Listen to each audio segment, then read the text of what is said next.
What's up, everyone, and welcome to another episode of Variant the Podcast. I'm one of your hosts, Arris Quinones, with Tim Conley as per usual. Good afternoon, Variant Nation. Yes. And almost Happy New Year, everybody. Almost Happy New Year. Like we always say, it's like, can you believe the year went by that quick? Although this year, it's a mixed bag, right? Like, I feel like the holidays are going by really fast. Really is. But like this year being like the worst year in like any memory is like, okay, maybe it didn't go by so fast.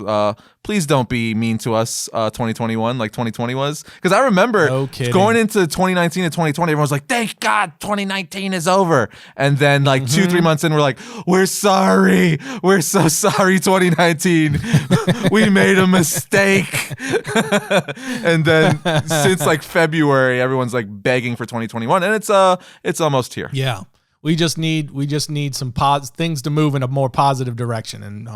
And you know what? Now is the time for optimism. So for sure, looking forward to a fresh year. Yeah. And today's whole podcast is about fun things, about optimistic type stuff, things we're looking forward to in 2021, things we're going to cover on the channel in 2021, right. Just everything we're basically looking forward to. We're going to talk about in this whole new year going forward. And there's quite a lot. I mean, with the Disney Investor Day announcement alone, that's like filling up pretty much the year. And that's not, that doesn't touch on DC fandom and all the DC stuff, all the comics at Marvel and DC. And I'm sure there's going to be countless stuff that we even forget or don't have enough time to talk about as far as like, animes, video games. There's just so much nerdy goodness coming out that it's almost like, it's the best possible thing ever, but it's also like, how am I going to consume it all? You know what I mean? It's like, I literally don't have enough time in the day. Yeah, we have kind of like a pent up reservoir now of content coming from almost all avenues, both comics, films, television, streaming, the whole deal, right?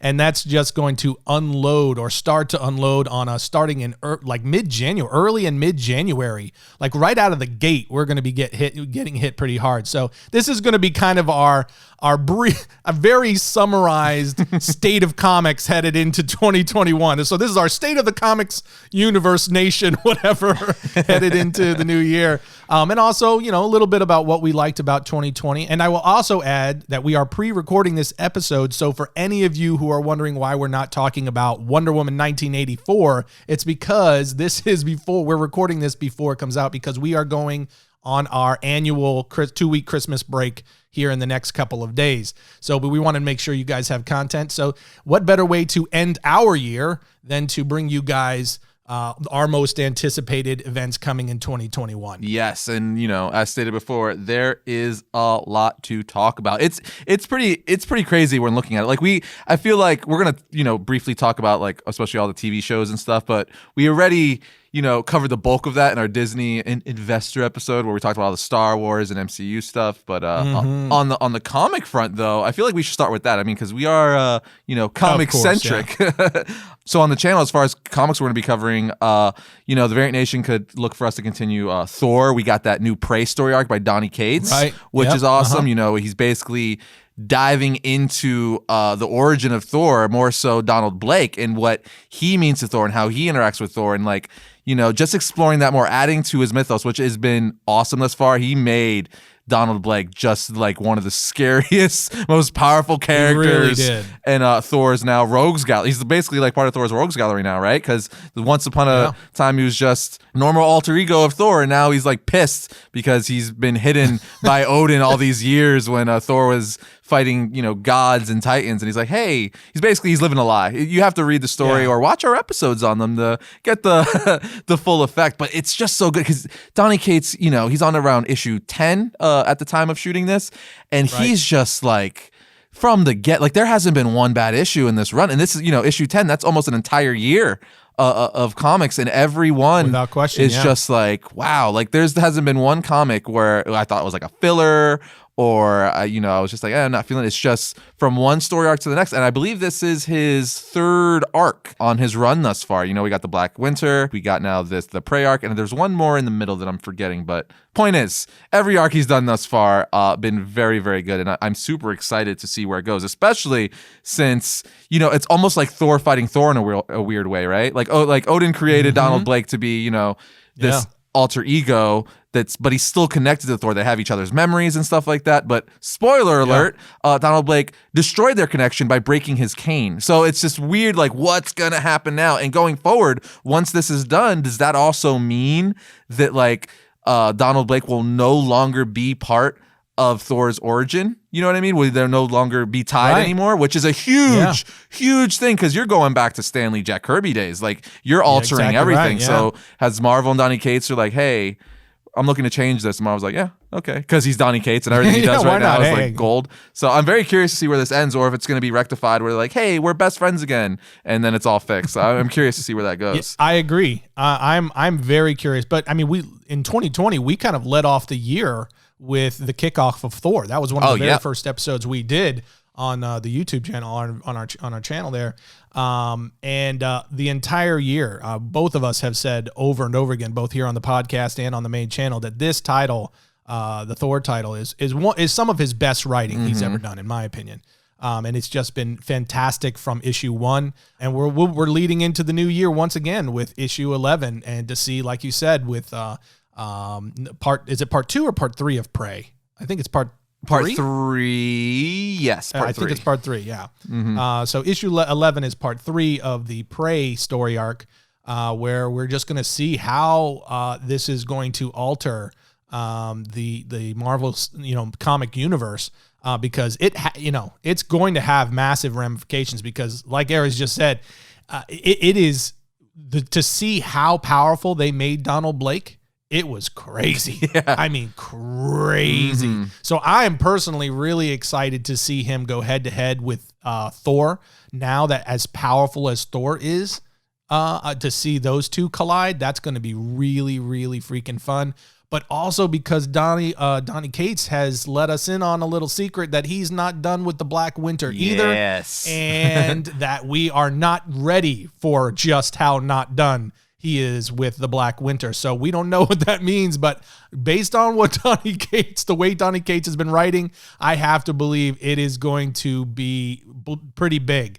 So, I mean, that combined with the entire King in Black story arc and, event that is just spreading across the entire Marvel comic universe, and all the different titles that are participating in that event, I'm really excited to see that continue to roll out, because the first issue was killer.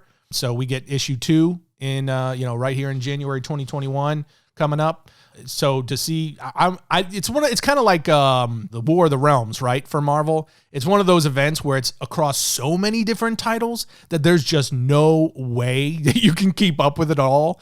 There's just too many, but some of them that I personally really want to see what they do with is like the Planet of the Symbiotes miniseries. I think that's a 3-issue run.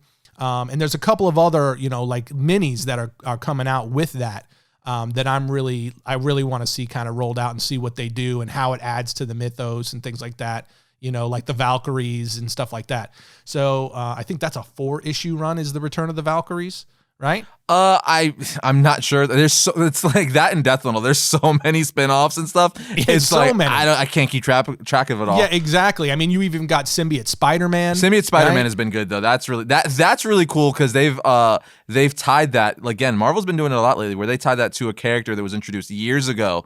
And it's like, oh my God, that's who this character was. I don't want to give it away right now, because we actually might do an episode on it, because it's a really big deal. Our friend Comic Tom was actually geeking out about it with me. He's like, dude, have you read this issue? They're totally tied it back to so-and-so. And I'm like, oh my God, I haven't read it yet. So then I started reading it. I'm like, oh, you're right. This is pretty cool. So that might be something we cover in the new year. Well, we're going to be tying into a lot of this stuff, because I have to believe that, especially with Donnie Cates kind of steering the whole event, we're going to be getting a lot of really cool tie-ins, a lot of really cool callbacks, and a lot of really fun expansions of the Marvel Universe. In my opinion, this is one of the best decisions that Marvel has made in a while, is letting Donnie Cates kind of helm and spearhead a major, universe-wide event. And just to see how he can mix it up and change up the Marvel universe as a whole. It's almost like, how could they not, right? Like, with how successful his titles have been, because you're not just talking about like Thor, right? You're talking, this is a guy who invented like Cosmic Ghost Rider. He had that amazing Thanos arc, which is that might actually be, one of my favorite Thanos. It is one of my favorite Thanos stories of all time, but it might be up there. I don't want to say it's better than Infinity Gauntlet, but it's top 3. The point I'm trying to make is he wrote one of the top 3 Thanos stories ever, in my opinion. Guardians of the Galaxy, Venom. That's another one we cannot forget, because currently his Venom and Thor runs are like 2 of my favorite books coming out monthly. Like, he went from Absolute Carnage. First he was on Venom, introduced Null and all that stuff, and it's just been crazy from there, because King in Black is only happening because of Null. He rewrote the history of the symbiotes, introduced Null, the god of the abyss, just all this stuff. Then that went into Absolute Carnage, then that tied into the Venom title again, and now we were at King in Black. Just all this stuff, and one after another. Same thing with Venom.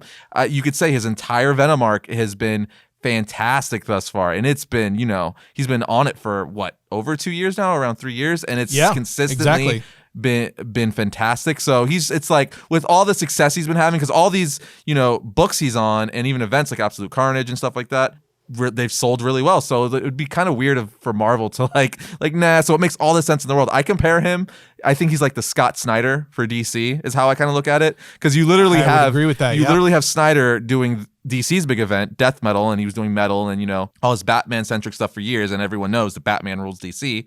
And then you have Cates over here doing stuff with Thor and Venom, and everyone knows like Venom and Spider-Man, that's kind of like their bread and butter, right? So he's kind of running everything at Marvel for the time being. So it's just, I love that they gave him a leash, like you were saying. They're just letting him go, because there's no sign of it stopping anytime soon. Like you said, he mentioned that he's not done with the Black Winter was alluded to be dead and killed by Thor in one of the earlier Thor issues, but that's not a thing. He's like, nope, we're not done with him yet, which says a lot, because my wheels are turning. I'm like, does that mean that at the end of King in Black, or mid King in Black, that's going to be the cliffhanger where it's like, okay, we've defeated Null, but we got a bigger threat.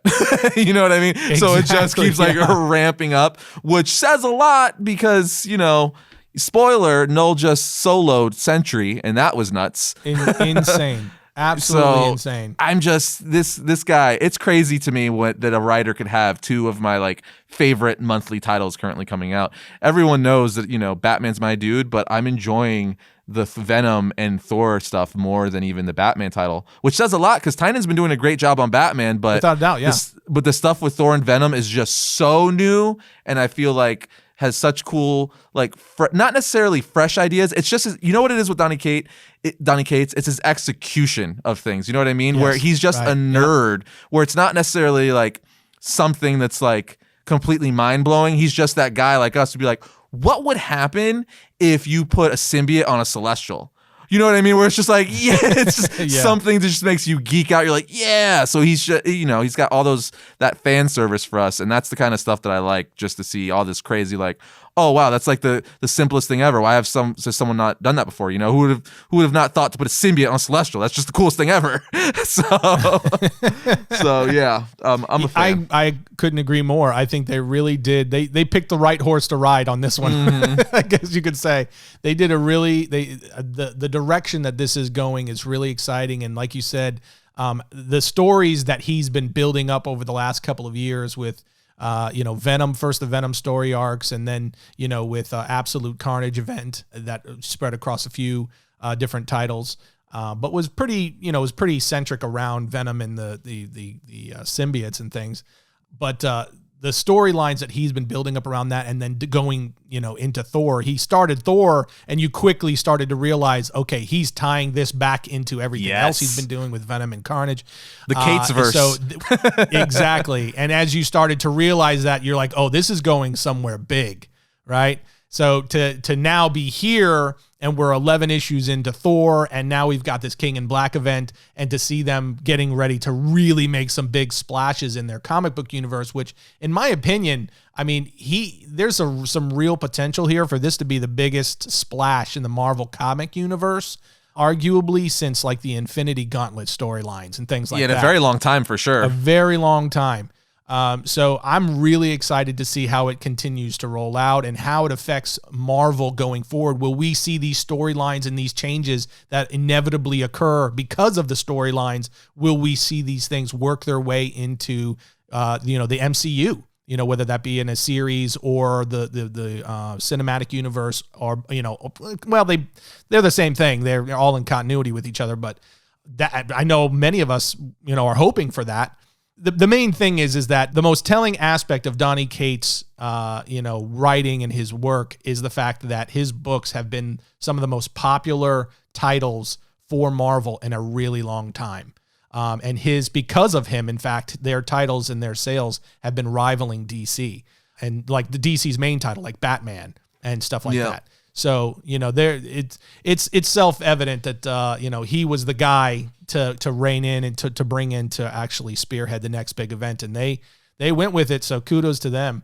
Another big interesting thing. I don't know if you saw this one. Did you see the solicitations for Avengers Mech Strike? That it's not tied to the King in Black event or anything like that. It's like its own title, but it's like Avengers Transformers, basically. I think I saw this in passing. This is like ringing a bell. The whole when you said Transformers, I'm like, yeah, I did see like some sort of image because there's a cover for it, right? Yeah, it is. Yeah, there's a cover for it. Issue 1 is coming out in the new year as well, and it's basically there's some new foe, and the Avengers need some new tools, some new weapons, so they forge these massive like Gundams, right? And they look like Transformers more than Gundams, I would even say. They look like Transformers, but they're huge. But each of them are like reflections of the hero. So you have like a Captain Marvel, a Captain America, a Black Panther, and so on. Spider-Man, Iron, like the one that's like the Hulk, one that looks like the Hulkbuster armor for Iron Man. So it actually looks kind of like an interesting or fun crossover to take a look at. I love that kind of stuff when they have like the anime type crossovers and stuff like that, or even just like the franchise. Yeah. I'm a big nerd for like the franchise crossovers, like Power Rangers, Ninja Turtles, like Ghostbusters, Transformers, or whatever. Yep. Like all that crazy stuff that they do is like, yes. Like Batman Ninja Turtles was one of the most successful comic books in recent years too. That got like several sequels, and an animated movie. If those big companies are listening, do more of that. Take like two things that us nerds love and make an amalgamation, and we'll be all about it. Yeah, without doubt. It's been successful so far. I anticipate we are gonna see more of it. It's crazy though when you look at Marvel's slate though. Like when I was just taking a quick look at the solicitations for the first quarter of 2021, I feel like just at first glance, like 70% of it is King in Black related. You know what I mean? Like, without any doubt, it's probably more than that. Yeah, I was trying to be, nice, but most of the stuff is, you see like King in Black tie-in, which again, when a publisher like Marvel or DC does this massive events, that's bound to happen because that's currently happening with Death Metal. Like I feel like every book being released right now is either a one-shot or some sort of tie-in to Death Metal. So they gotta milk that train for all it's worth. Yeah, it's gonna be I think that's even wise. Yeah. It's like that's a really good way to start off the year, especially because of what's going on with DC, right? Like they're wrapping up Death Metal and they're launching the Future State. So everybody's going to be really interested to see what's going on with DC right out of the gate coming into the new year. So it's really smart for Marvel to have lined up King in Black, and for that to be kicking off like right out of the gate. You know what I mean? So I think it's going to be a ton of fun. I'm excited to see where Marvel goes, especially, like I said, because of what's going on with DC. In fact, I think we're also going to get some new Morbius. We got Bond of Blood coming out early in the year as well.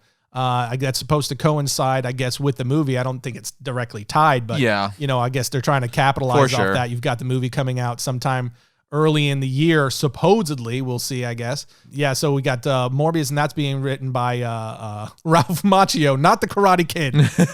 Although, Macchio. Wouldn't that be something? The Karate Kid himself? Yes, that would. I think that would have been like all the news. Ralph Macchio is writing Morbius. Well, I mean, I guess technically he is. Yeah, technically. If the Ralph Macchio though was writing it, would there be like Morbius doing some wax on, wax off type moves, some praying mantis? I guarantee. Yeah. I guarantee you there'd be some kind of crossover with Cobra Kai. Dude, he would find a way to do it. You're joking, but I'm kind of like, I'd read that. Yeah, I mean, it's Ralph Macchio, which, by the way, that the writer Ralph Macchio for Marvel, how often do you think he's been like heard jokes in his life about Karate Kid? Especially with the resurgence of Karate Kid with the Cobra Kai series, right? They're like, Cobra Kai, we got season 3 coming here soon, so he's got to be like, it's like, okay, I get it. Yeah, you're like the Karate Kid. Yeah, I get it. So funny. But yeah, so we're gonna get some really fun stuff from Marvel headed into 2021. That is, in my opinion, it's easily going to rival the things that are going on with DC. DC obviously it's a different animal with DC because we're all anxiously waiting to see what is DC going to be in 2021 and beyond. And we're going to find that out as we switch here to DC. We're going to find that out with the launch, the culmination, the wrapping up of the Death Metal arc, and then also the launch of the DC Future State event. But before we start talking about DC, we have to at least mention Maestro. Now, it is ending in 2020, but we're going to continue to cover it on the channel in 2021 as we have to cover the last few issues there. But in fact, the final issue is actually already going to be out as you're listening to this.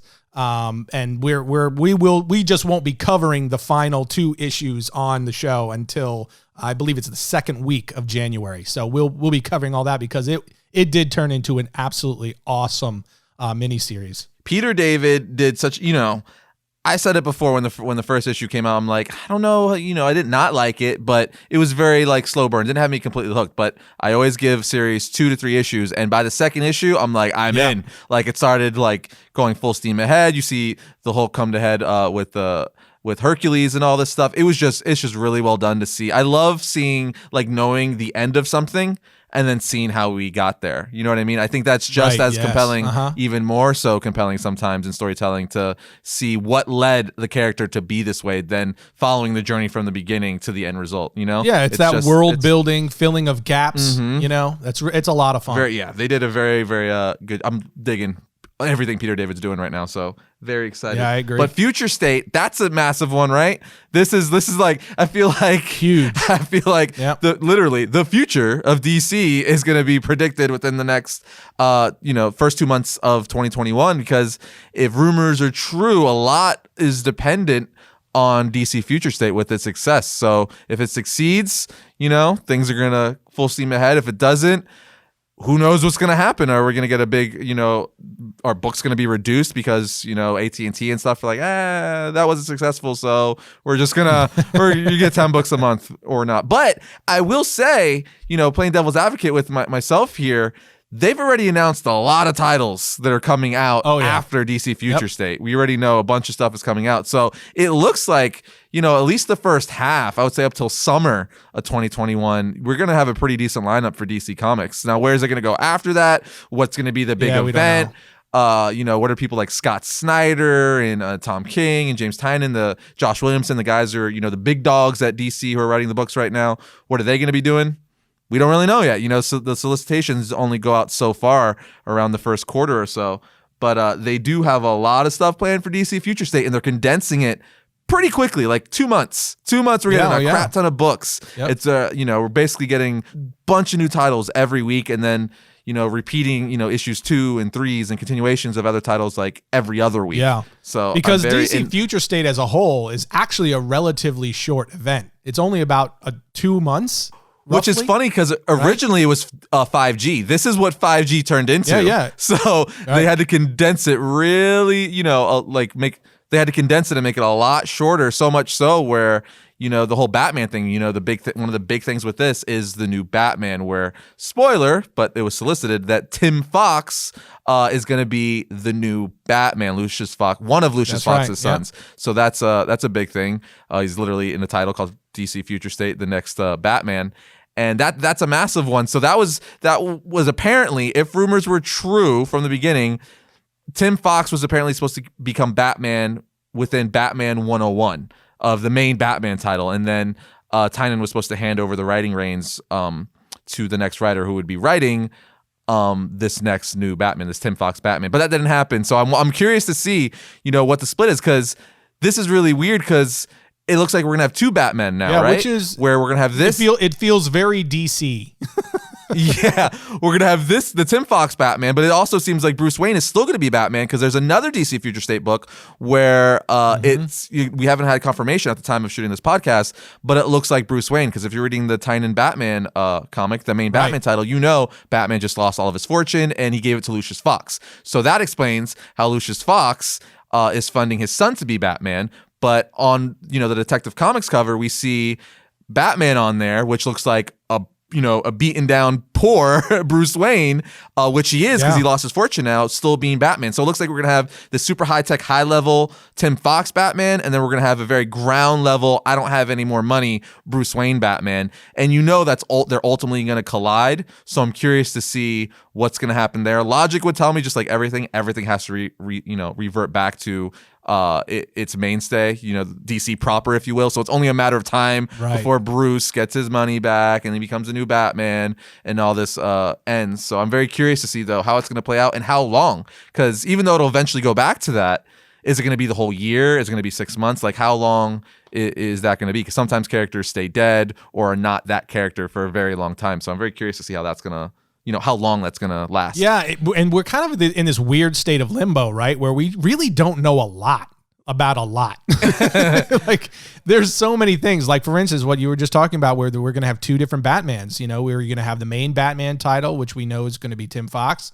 And then we're going to have, the Dark Detective title, where you've got that ground level Batman. And is that Bruce Wayne? We don't know yet. We're going to find out. And then, you've also got the Justice League title. Which Batman is it going to be in that? You got the Future League. Yeah, it's like, how many are we actually going to get? Are we getting 2? Are we getting 3? Are we getting 1, and it's just different stories around the one at different time frames?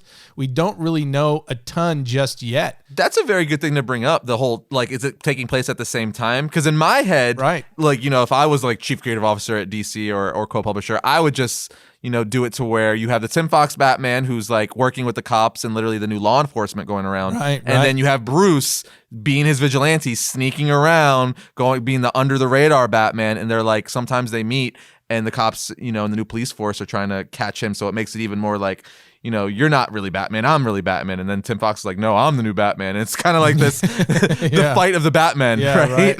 I mean, I guess looking at what they're doing with Wonder Woman in the event is also kind of gives you a little bit of a clue of whether or not, I mean, this might even be like an alternate universe situation. We don't know, because we know we're getting several different iterations of Wonder Woman during the Future State event as well, right? We're getting, I believe it's a Brazilian Wonder Woman, and there's like 1 or 2 other, right? Because you have the Superman Wonder Woman title, you have the main Wonder Woman title, which I believe is the more Brazilian Wonder Woman, which looks great. And then you even have a third Wonder Woman title, which looks, Wonder Woman, I believe it's Immortal Wonder Woman, where it looks to be more the more traditional Diana Prince. So it's like, so is that tipping us off that we're not even in the same universe or world or whatever? We don't know. We're just going to have to wait and see. But if we know anything from all of this, it's the one thing that they have made very clear is that there is a lot of change coming, and they're not super interested, at least based on what we know so far through the Death Metal event. It doesn't seem like their main focus is going to be on a streamlined or straightforward continuity going into the future. That's for sure. It's very, very curious, especially since like the whole thing with Death Metal and Future State and DC going forward is like everything matters, one continuity, one story, all of it's in one. Right. But like, to me, that kind of makes it more confusing, because it's like, how is that all going to literally work and make sense, considering some countless characters have died? There's been so many reboots. Like, how does that make sense? How are you going to make sense of that? I don't know, but looking at the Justice League cover for Future State, we could see that it's definitely going to be an entirely new Justice League. You got the new Brazilian Wonder Woman on there, Yara Flor, I believe is her name, and on the cover we see that as definitely Tim Fox Batman. So I guess that answers our question that it's not going to be Bruce Wayne Batman. Then you also have the new Flash on there, Jess Chambers. So we're literally getting an all new era of the Justice League and DC characters, which makes sense for what they're doing. Like if this future state is literally gonna be its namesake, future state, and show us what these characters would be in the future, I mean, I guess, you would have to give us like Batman Beyond versions, right? Where in the sense where at that time and year, all the characters are different people because the current Justice League are older or they've died off and, X, Y, and Z reasons. So I'm very, very curious. There's a lot of good titles in this lineup here for DC Future State. I'm very excited to read and see where it goes because I'm a big Elseworlds What If guy, right? Where I love the post-apocalyptic futures or the possible futures, or what if this person was Wonder Woman, or what if this person became Superman. Like I love all that stuff, so I'm super excited to see where it goes. But there's two things that I'm very excited for DC going forward. One of them is on topic for what we're talking about Future State, which is the addition of Red X. Red motherfreaking X from the Teen Titans animated series from the early 2000s is making his DC Comics main continuity debut, and I'm so excited for that. He was a fan favorite character from the animated series. I know it's really old, but I don't want to give spoilers because there's some twists and turns with that. And for people just reading the comic, his identity is really freaking cool. There's some twists there, but he's just a dope looking character. He's coming from a highly loved series, kind of pulling that Harley Quinn thing where he was super successful here. So let's finally bring him into the comics, like they just did with Phantasm and Tom King's Batman Catwoman. So I'm excited that DC is kind of doing more deep dives recently, like they did earlier on in the late 90s and early 2000s, where they're pulling characters that are super successful from their animated shows and bringing them into the continuity. And Red X is definitely one of those characters. I'm very excited to see who he's going to be in this continuity. Is it going to be the same person? Is it going to be the same twist? What are they changing? What are they not? And like, how is he going to work with, other characters in the DC universe? And then another thing that I'm super excited for, this isn't necessarily Future State related, but it is still DC. They've been teasing it for years, talking about it for a long time. We were actually at San Diego Comic-Con when Jim Lee and stuff announced this a few years ago, but it's finally happening. Milestone Comics is returning to DC. That's right. Meaning we're getting hardware, we're getting freaking Static, we're getting all those amazing characters from the Milestone universe.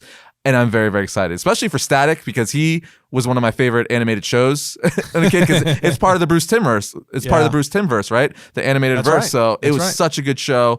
And also Icon is part of the Milestone universe. I can't forget him. He's essentially their Superman, who we saw glimpses of in the Young Justice animated series. So I'm stoked, Tim. I'm very, very stoked, especially for Icon and Static. I think this could be really, really cool. And we even know, spinning off of that, we know that Static is getting a movie. It's in early developments, which is really, really cool. Right. So that's correct.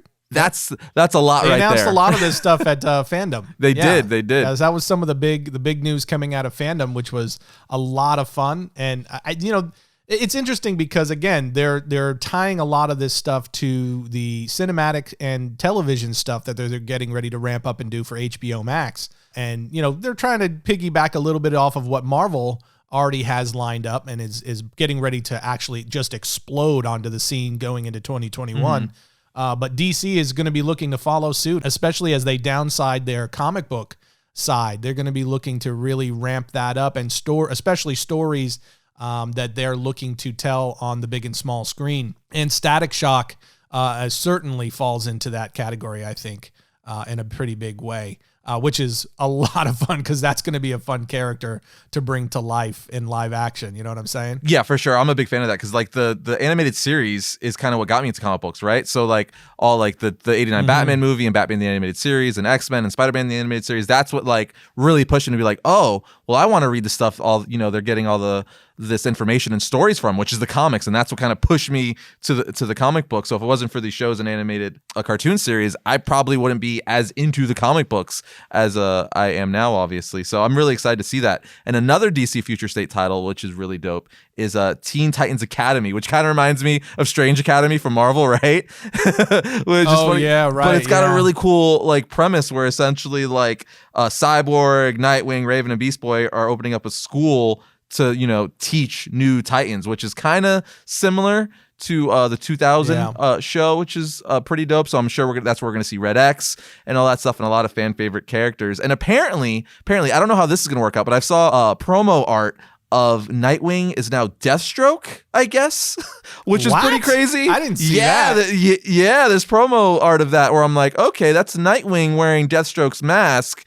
So we're getting a Deathwing, which I mean that's the most obvious name, right? Like we got like Deathwing, like it has to be, right? Yeah, that's pretty cool. I will definitely be interested to see how they roll that out. Yeah, and not only that, they're giving like he's wearing Deathstroke's mask, but Nightwing is in his Nightfall Nightwing costume. So the gold and blue is back. So they're doing a lot of things where they're changing a lot, but they're also trying to keep some fan service. Be like, guys, but remember this? Remember this is for the OG fans. Remember this? You want to read this? Remember Nightfall? They have to. Yeah. What choice do they have at this point? They're just the list of titles that they've announced after Future State. It's not super huge.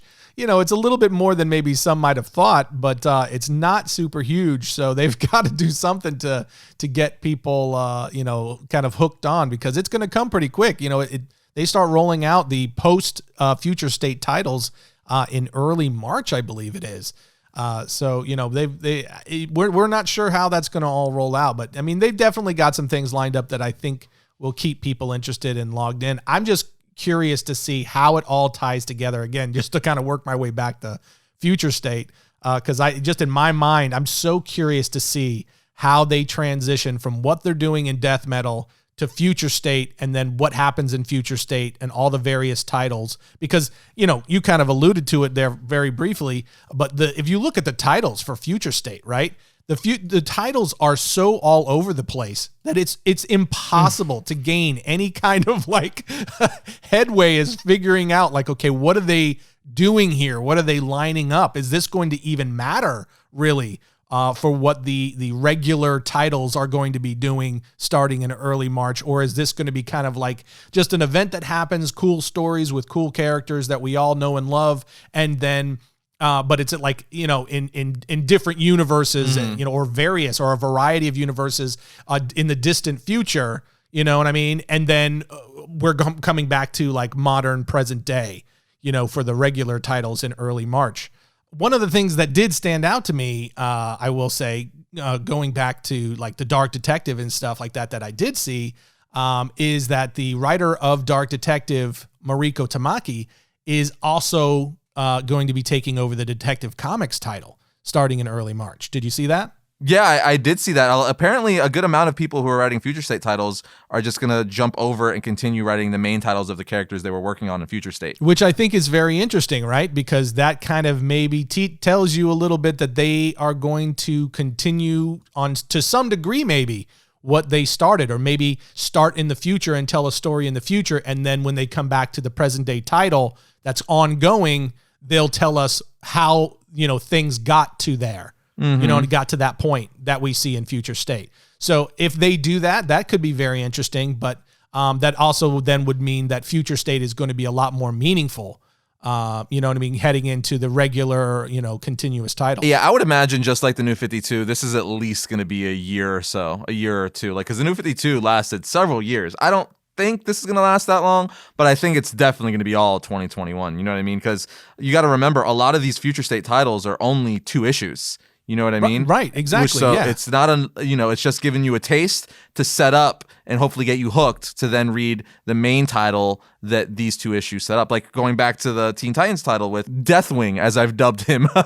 Like, again, that's basically setting up Nightwing running the Teen Titans Academy, and then partnering with Red X, a former member, and then, from there, they could run with it, you know what I mean? Because you're not going to cover all that in 2 issues. So it's like, hey, don't you want to see Nightwing as Deathstroke, and also his Robin of sorts is Red X? You want to know more about that, right? So you're going to have to keep reading. You know what I mean? Exactly, yeah. Yeah, no, I agree. I think, but I'm wondering, I guess, is, because I kind of see Future State as one of 2 things.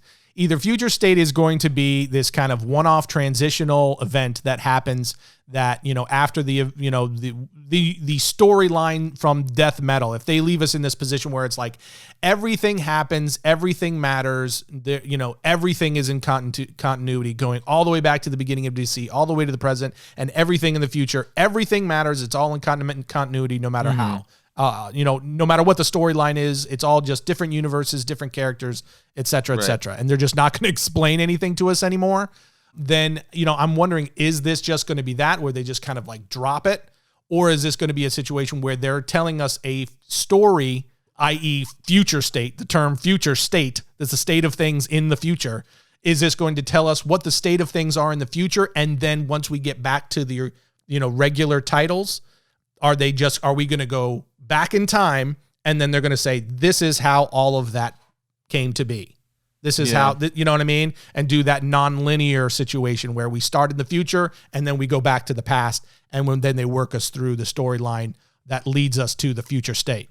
I'd imagine that would be interesting, but it would make future state, the events of future state, mean a lot more than it's just this one-off storyline with a bunch of cool stories. Yeah, for sure. Like, this can't just be a one-off, and I feel like they're gonna have their cake and eat it too, though, right? Like the stuff that's successful, like I'd imagine the Tim Fox Batman stuff is gonna last a while. I imagine even the Teen Titans stuff with Red X introducing a major fan favorite character like that. Those stuff they're probably in for the long haul. But like the New 52, there was stuff that got canceled like 4 or 5 issues in because this is not selling, no one works. So I'm very curious to see how they're going to navigate it, because DC is very much like, oh, that's not working? Okay, well, we're going to fix this. But the caveat to that is they said that, like, with the conclusion of death metal, one of the things, if you want to read into it, if you will, with a lot of these issues that, the dialogue has been talking to, like, us, the fans in the audience, it's like, these changes are like stay like them or not. That's why I was like kind of nervous in one of the episodes we did. I'm because whether it's good or not, they're not going to fix it this time. This is apparently going to stick. Now, you could take that with a grain of salt because you could say that, but it's like, are you not? The sales are really tanking. You're really not going to fix it.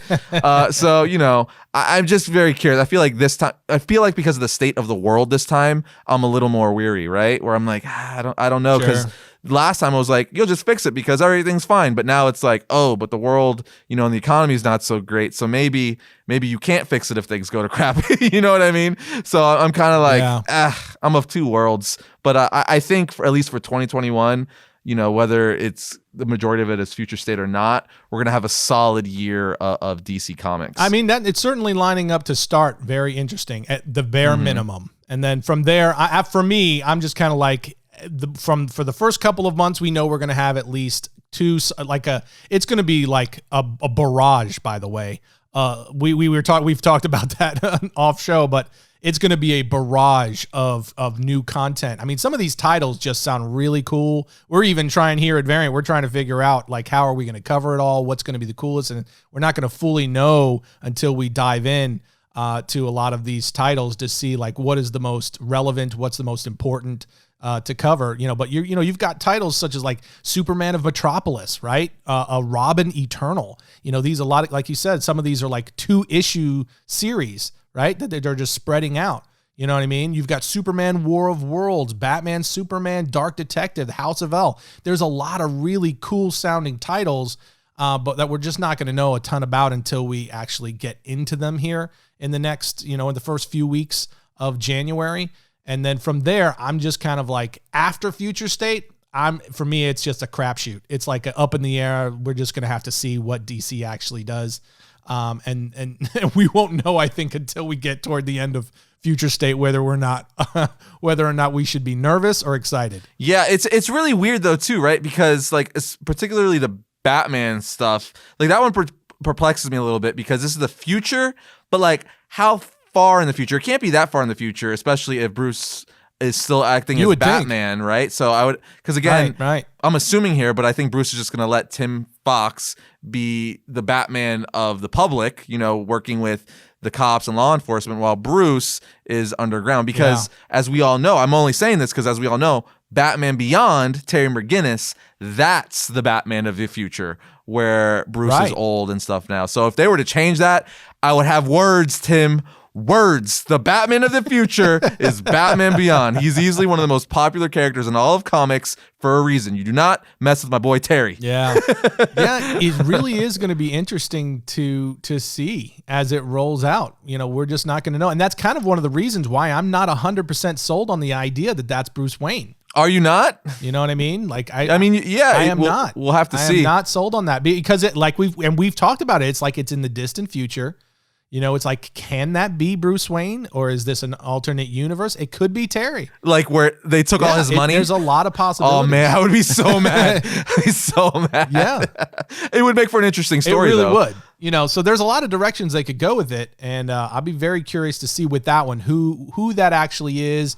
You know, what Earth is it on? You know, all of that stuff. Yeah, you know, it's gonna be fun, and we're gonna try to cover as much of it as we can because they're doing a lot. So we're definitely gonna cover all the big ones like Titans, Justice League, Batman, Superman. But you know, I guess we'll see how it rolls out and what's really hitting and what's not. Because if they drop something huge, we're like, oh, well, we definitely got to cover that. Like that's a game changer. You know what I mean? Oh, without a doubt. Without a doubt. You know, basically what we're saying is January and February are going to be very DC heavy for a reason. Yeah, and we're not going to neglect all the Marvel stuff because you know, we're King in Black is going to be running, and Thor is going to be is going to keep going and all that kind of stuff.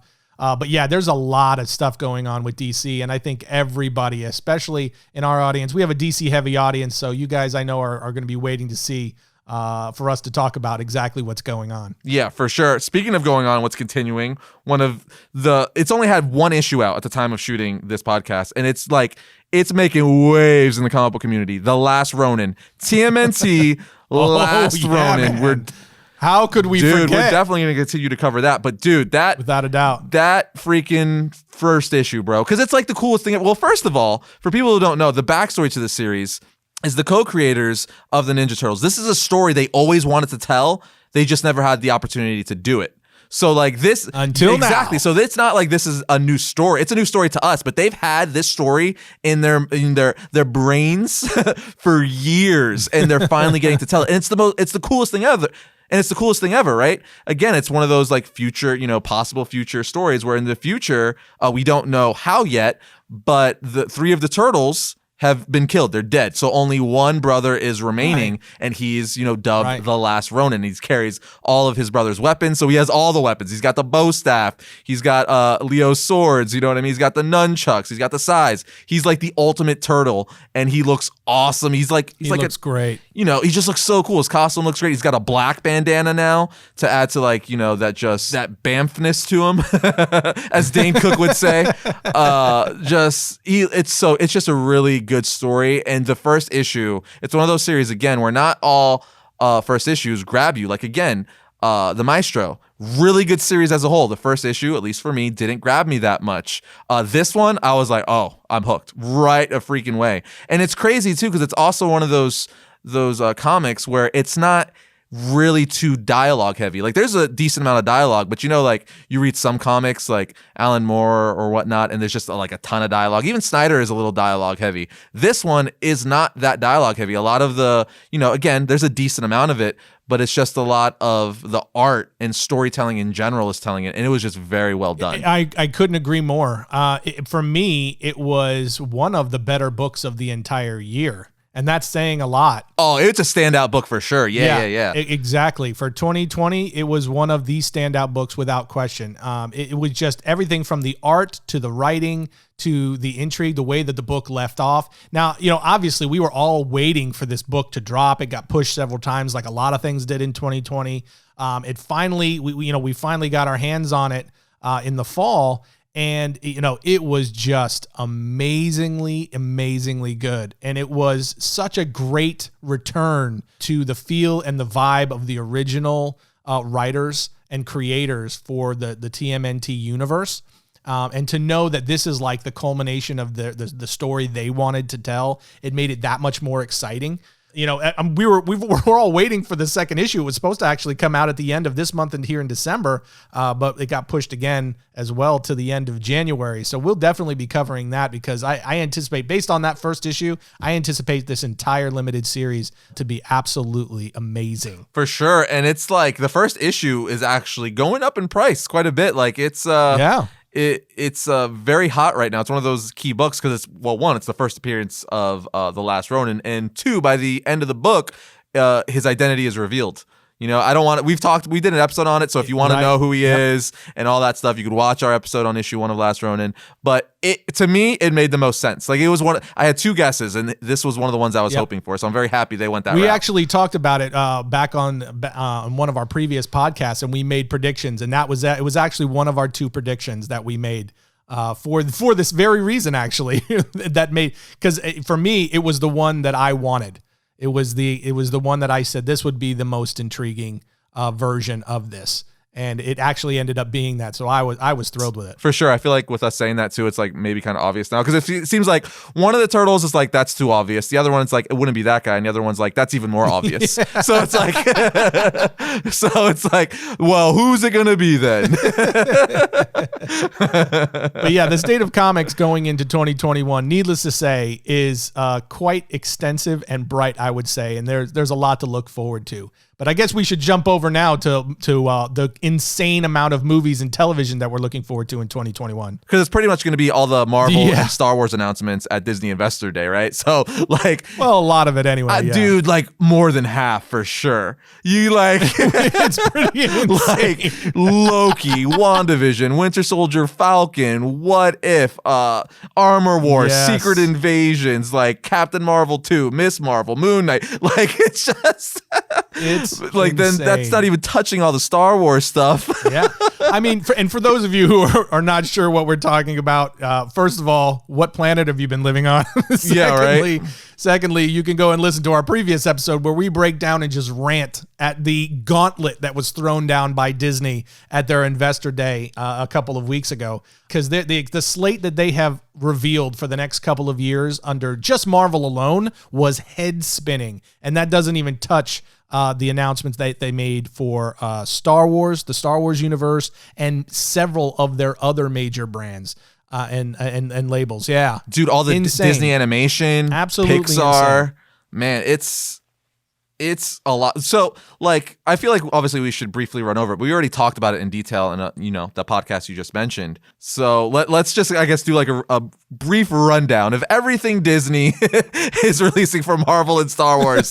Just kind of touching on it. Yeah, good luck. Here we go. We're gonna do our best to summarize this craziness. Well, like it's just Fantastic Four. That's another one, right? That was the end of it. That was like the big drop on us where they're like, by the way, Fantastic Four is coming soon.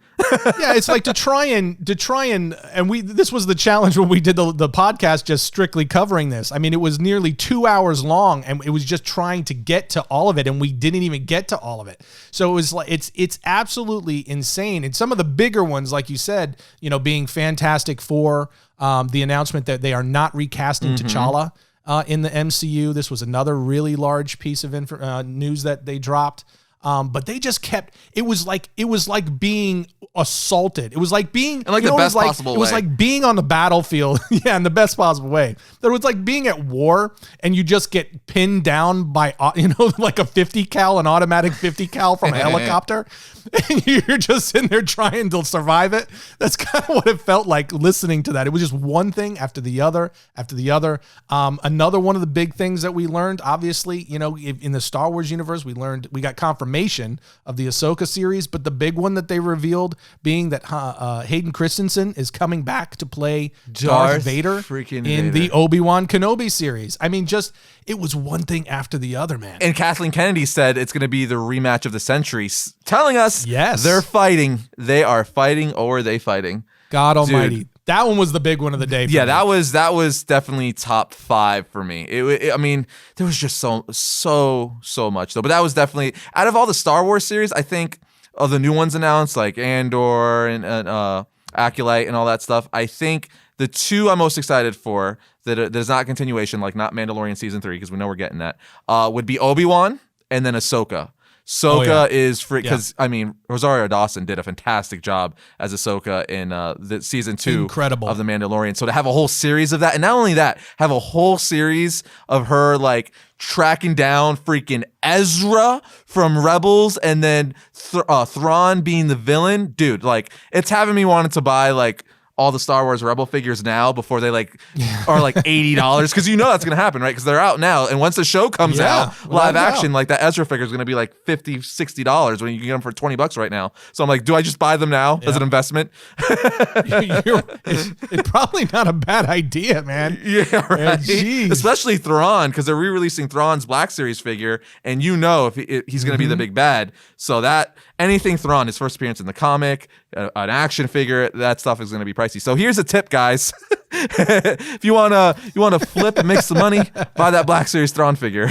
There you go. That is wise advice, because it is definitely going to be a thing. And we're still yet to find out if Thrawn is going to be exclusively to the Ahsoka series, or if he going to be a big bad that stretches across, because we know he's also going to be likely introduced in the Mandalorian series. So it's like, is he going to be the big bad that kind of stretches across all of the Dave Filoni, Jon Favreau series? Because part of that was us, they are the ones spearheading and developing the Ahsoka series, as well as another Star Wars series for Disney Plus called Rangers of the New Republic. So they're going to have those 3 series that they're working on simultaneously. And you have to imagine that Thrawn is going to kind of spread it. He's that big of a bad guy. So I was going to say, yeah, like, Kathleen Kennedy made a point to say in the Mandalorian verse, that's right, that she did. All 3 of those shows are in the same continuity. So it's their own little thing, basically saying that, hey, like Andor and like Acolyte and all that stuff, and they're not really going to cross over, but this is all going to be its like mini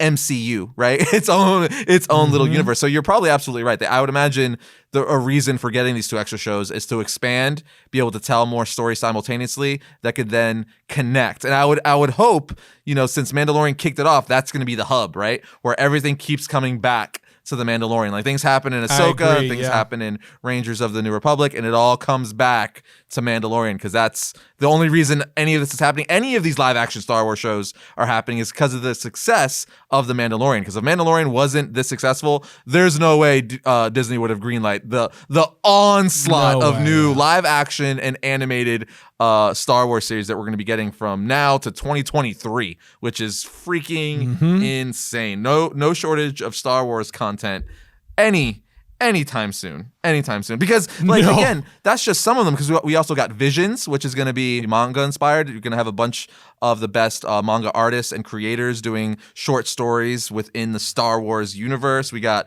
a droid show, which is going to follow C-3PO and R2-D2. It's animated. Yep. I'm super excited for that because C-3PO and R2-D2. Lando live action series. That's a big one. Yeah, that's a huge one. Andor we just mentioned, the Acolyte we just mentioned, Obi-Wan we mentioned. My favorite probably out of all of them, which is hard to say. I don't know if it's my favorite. Good luck. There's no, because Obi-Wan and Ahsoka. Okay. Yeah. Another one of my favorites is the Bad Batch, which is going to it's essentially like Clone Wars Season 8, right? Because it's just basically continuing that timeline, because the Bad Batch was introduced in the 7th season of Clone Wars, and this is going to be... It's a spin-off, It's a spin-off, and they're basically going to follow the rise of the Empire in the series, and that's going to be really cool. Then we got some movies, like The Road Squadron, which is being directed by Patty Jenkins. Patty Jenkins, my girl. Patty mother-freaking Jenkins. She got herself a Star Wars movie. I'm so excited for her, man. Right, and this is the most fitting thing ever, because her dad was a fighter pilot in the Navy, actually, unfortunately, died in action, so she's always been wanting to tell, like, a story like this, and she finally found the right one. And Star Wars, nonetheless, she's like, yeah, X-Wings, Y-Wings, yeah, we could do this. This is the story. So very excited for that. And then an untitled Taika Waititi Star Wars movie, which we're going to be getting. And Kathleen Kennedy said it's going to very much have his feel. So for me, when she says that, I'm thinking like, so Thor Ragnarok, but Star Wars, right? Like exactly, something like that, or Jojo Rabbit, but Star Wars, because they're all kind of like, he has that very like I don't want to say niche, but he has his own sense of humor. You know what I mean? Where it's like, that's definitely Taika. Yeah, so you know when it's him. Yeah, exactly. So he has his own style, I guess is what I'm trying to say. So I'm very curious to see what that is going to be, because is it going to be an original thing? Is it going to be a spinoff from something we already love? Like, what is it going to be? I want to know. Yeah, Lucasfilm had no shortage of announcements, that's for sure. I mean, it wasn't as crazy as the Marvel lineup, but it was extensive. And I would say from the entire batch, my favorite... Bad Batch? Yeah, yeah. That one, man, they were my favorite part of season 7 of Clone Wars. So I already knew this series was coming, but I was really excited to see the first look at it, and I am definitely stoked. My two boys, we watched season 7 together, and they absolutely love the Bad Batch. So they're really excited for that one. But I will say, man, Andor looked phenomenal, absolutely awesome. It does look really cool. It looks so good. It looks like a Star Wars blockbuster tentpole summer movie. They said that in the sizzle reel, right? Yeah, they said it looks just like any major Star Wars feature film that we've gotten. It looks just like it. It looks so good. So I'm insanely excited for that. I will say I was not. We haven't talked about this one a lot on the show. We've talked about it, like we've mentioned, yeah, this is coming, but we haven't talked because we didn't know a lot about it yet. They didn't really give us much detail. But the other part is like, I loved Rogue One, but the character Cassian, and he was great in the movie, but it wasn't anything where I would have been like, oh, he needs his own movie. You know what I mean? After seeing that. But now that I've seen the trailer for this, I'm really stoked for that one. So that one's high on my list. It's right underneath Obi-Wan Kenobi is my number one. That's the one I'm most excited for. I'm just so stoked. And then, of course, Ahsoka and Rangers of the New Republic. Ahsoka being number 2, probably.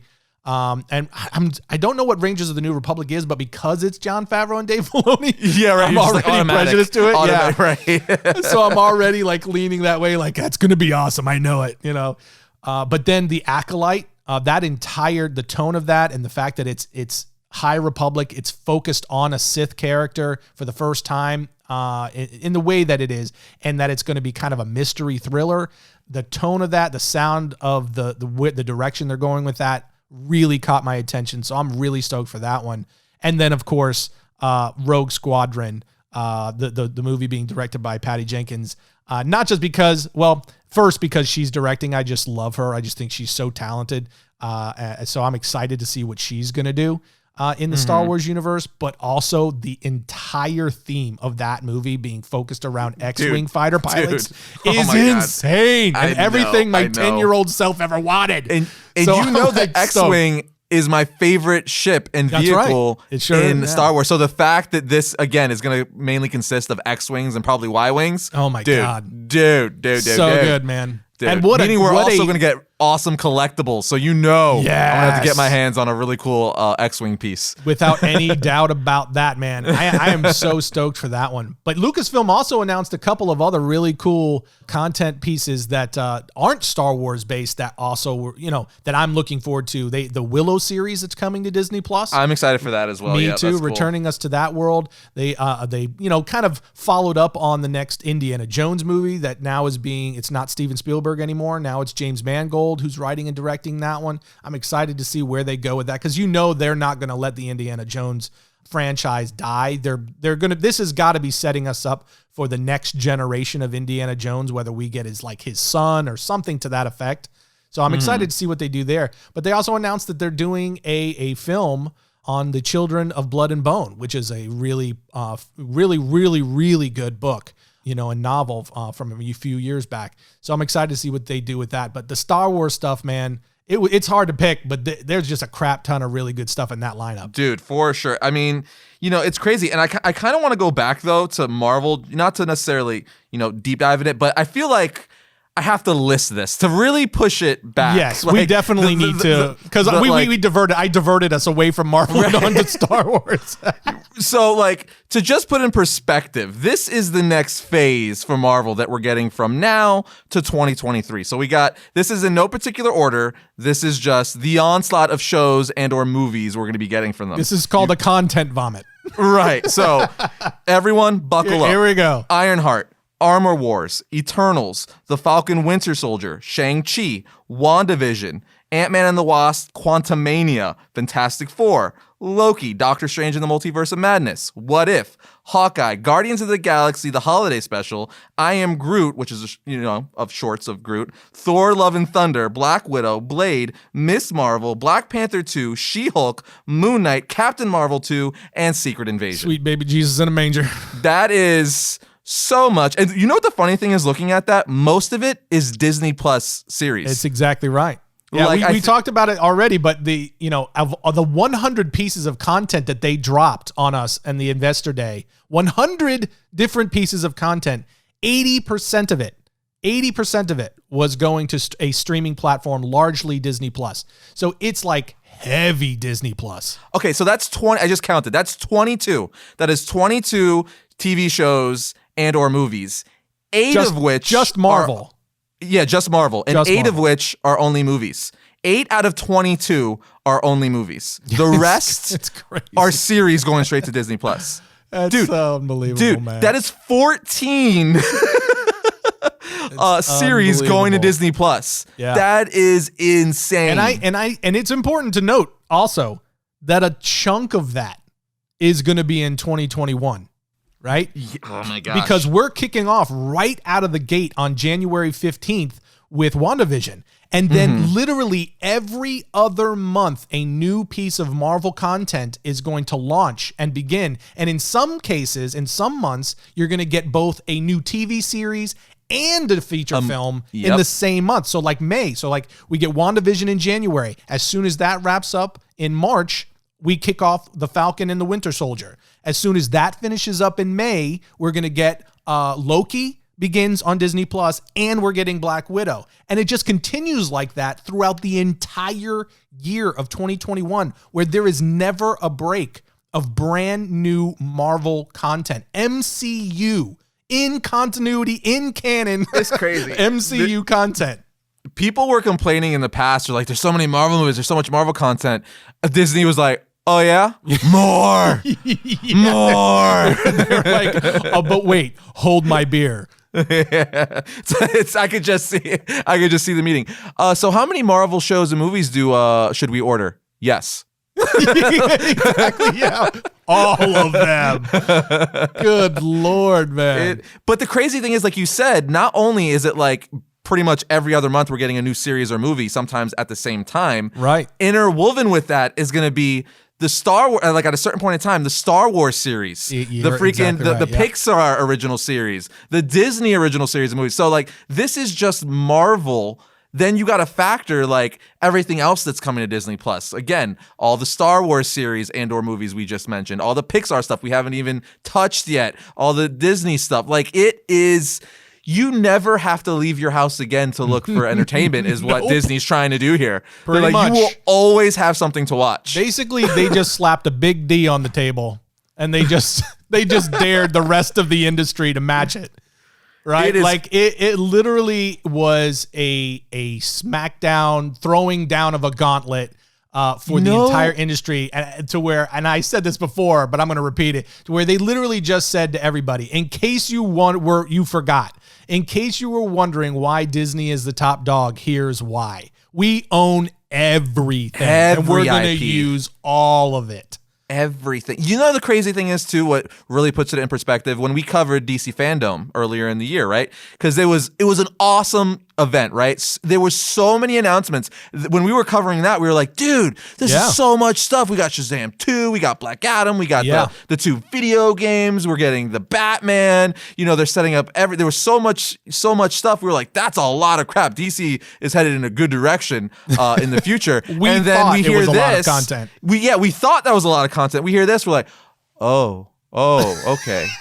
I get it. Well, I can honestly say we've been doing this a really long time, you and I, right? I have never had a harder time keeping up with reveals and announcements in one single event ever.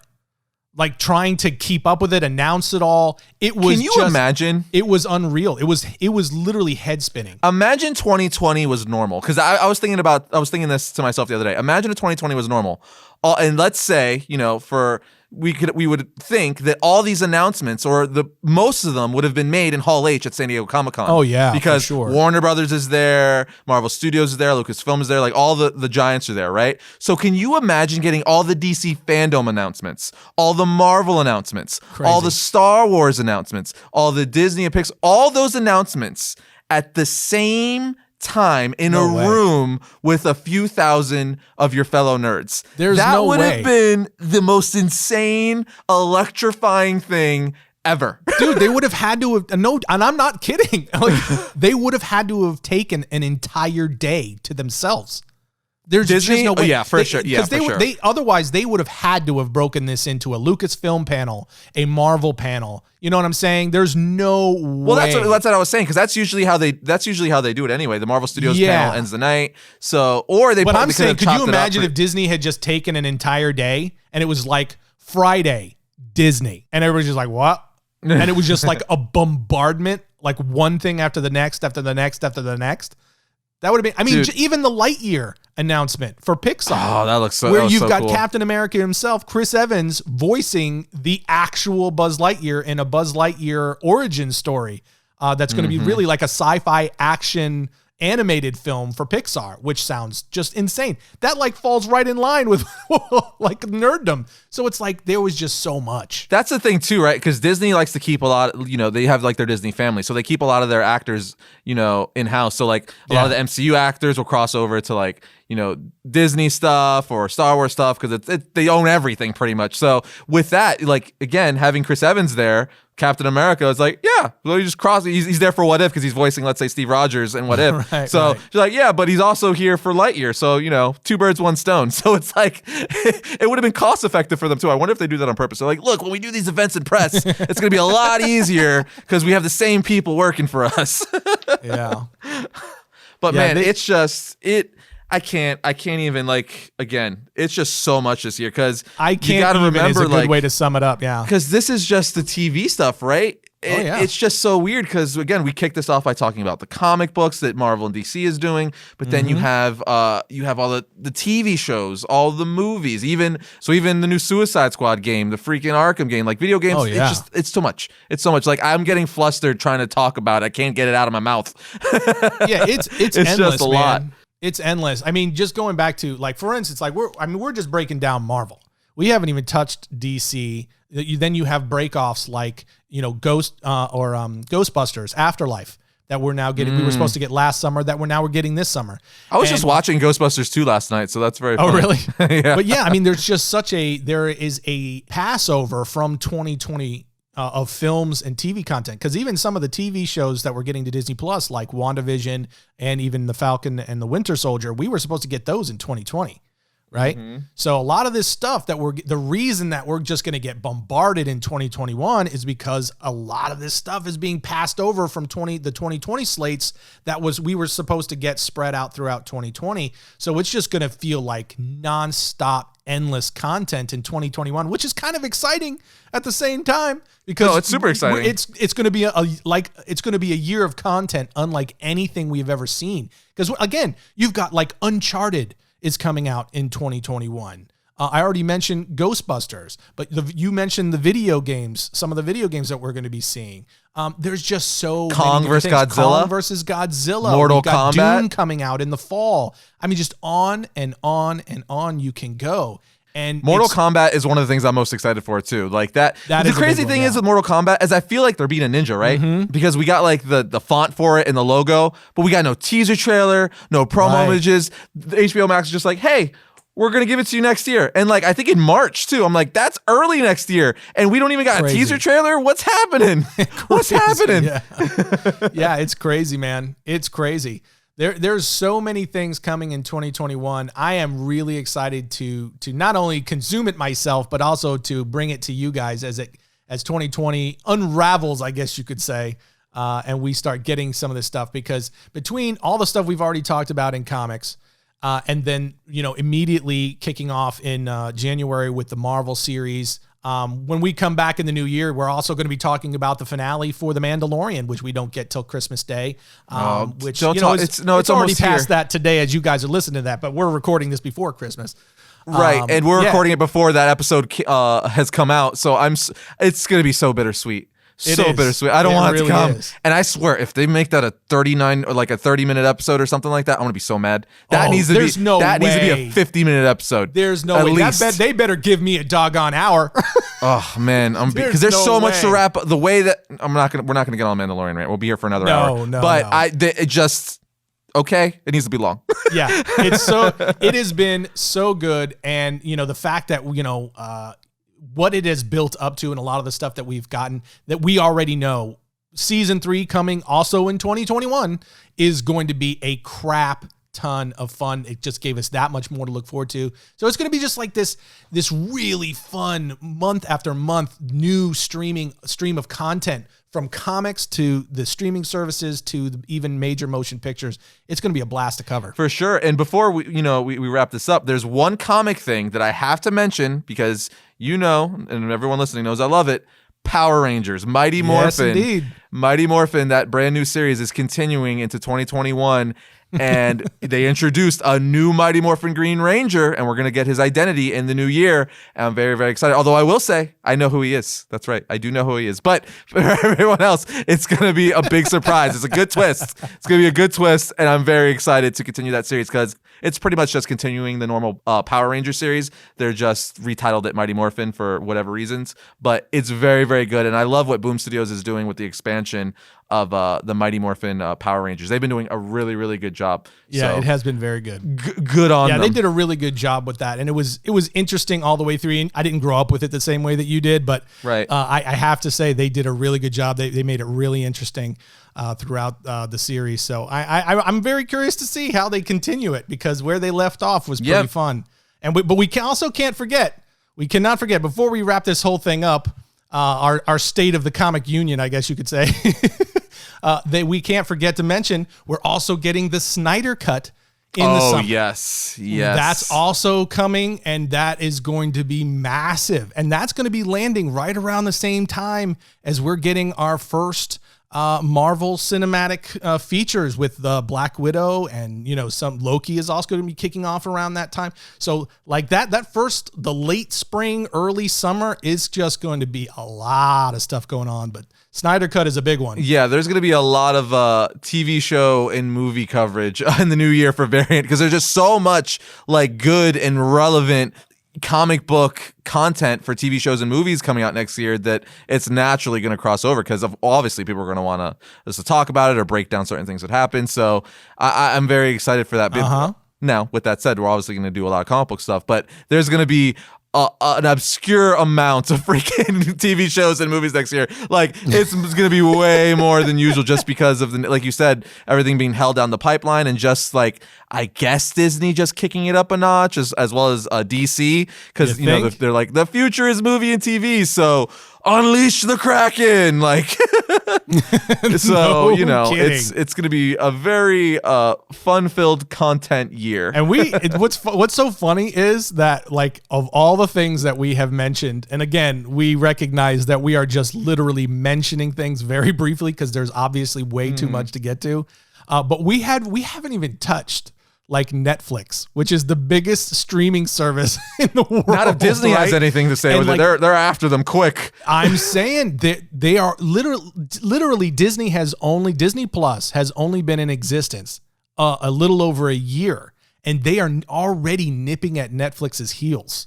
I mean, if that doesn't tell you a lot about the power of Disney's IPs, I don't know what will, because Netflix has been around forever at this point. They've been around many, many years. They are the godfather of the streaming platform, and Disney basically is, set up to where they could literally surpass them within the first couple of years of existence at this growth rate. So it's insane what they're doing. But Netflix, to their credit, like just to briefly mention, we can't forget, like we're finally in 2021. We're finally going to get Stranger Things back too. We're going to finally get to see what happened to Hopper with that big cliffhanger at the end of season 3 because we lost season 4 in 2020. So we're going to get that back too. And they've got a few other things like the Umbrella Academy and so forth. One of my favorite shows on there, which is a Netflix original, Castlevania, the next season of Castlevania. That's right, Castlevania. I love that. Anyone who hasn't watched Castlevania, go do it. It is like literally one of the best animes. It is so freaking good. I love that show. They have a pretty good handful of good content coming there as well. And we didn't, again, you could go on forever. Amazon Plus has some great stuff coming. I mean, again, going back to Netflix, you got The Witcher returning. I love The Witcher too. That's another good one. I'm all about The Witcher. You didn't like it at first, but then it grew on you. The first 2 episodes, and by like around the 3rd episode, I guess I was in. I was watching like 2-3 episodes a night until I finished it. I'm all in now. I still have not seen it. Can you believe that? Tim, toss a coin to your Witcher, okay? But all in all, I think both of us would agree the state of the comic book world, both movies, television, and comics, it's going to be awesome leading into 2021. Things are going to be bright. Yeah, I think there's definitely content-wise, 2021, there is a lot to look forward to. We say it all the time, but it's been like that for the last few years. There's never been a better time to be a nerd, right? Like, this is the golden age of nerddom, where things we didn't even dream of are happening. Stuff we're like, oh, I didn't even think of that, but yes, I want that. Like, there's so many cool things, for nerds out there, whether you're a comic book fan, whether you're a sci-fi fan, like animation, because, there's something for everyone. You got Star Wars, you got all the Disney animation stuff, you got Pixar, Marvel, DC, like anime. It's just insane. All the original stuff, Witcher, there's something for everyone, and it's the best time ever to be a nerd. So for all the people who are like made fun of like people for liking this stuff when it wasn't cool to be a nerd, now we're ruling the world. Okay? We own everything. Now we're the cool ones because we know about all the backstory to these characters and stuff like that. How the tides have changed. Yeah, I mean, I will say, going because of all of the events of 2020, there is going to be a lot of things that are different even in 2021. So some of these things are not the way we thought they would be. Getting to this point, I guess we're going to see some changes. My deepest hope is that we find a good, healthy balance in 2021 between the world that we knew and the world that likely will emerge from the madness of 2020, where we can get back some of the things that we all love, like Comic-Cons, right? Comic-Cons in person, that we can find our way back to that, especially with the vaccines coming out and things like that we can work our way back to and get some of these things back that we lost in 2020. And, not everything will be the same. We'll probably end up losing some things to the future, I guess you could say, of the world, which is kind of the normal destruction. It just kind of all came at once. But all in all, you are 100% right. It is the golden age of geekdom without any question, and DC is going to add to that pile alongside Marvel with this, the live action content and even the animated content. Because we didn't mention like some of the movies that DC has coming because they don't have as huge of a slate at all. But we are going to get the Suicide Squad this year. So much stuff and so much fun, man. I'm looking forward to it. For sure. But with that said, we've rambled. We've talked their ears off for a good amount of time. So it's time to wrap this sucker up. Yeah, there's a lot to say. I would say happy New Year, Arris. It's been a fun year. I'm toasting you. You just can't see it right now. But we're from a distance.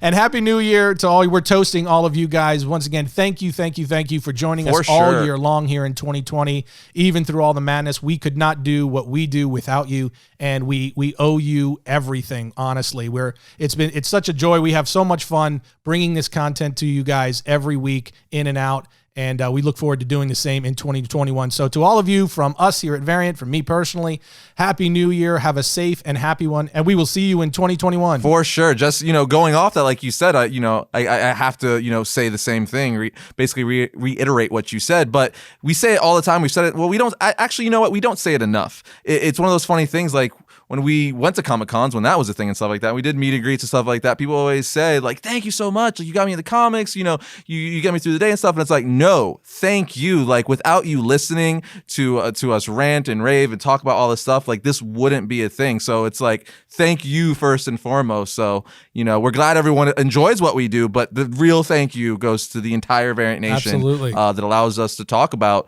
these nerdy things. So, like you said, happy holidays. We hope all of your families are safe and doing well, and you had all the fun this holiday season. But I guess with that said, we'll see you guys next time when we talk about all things comics.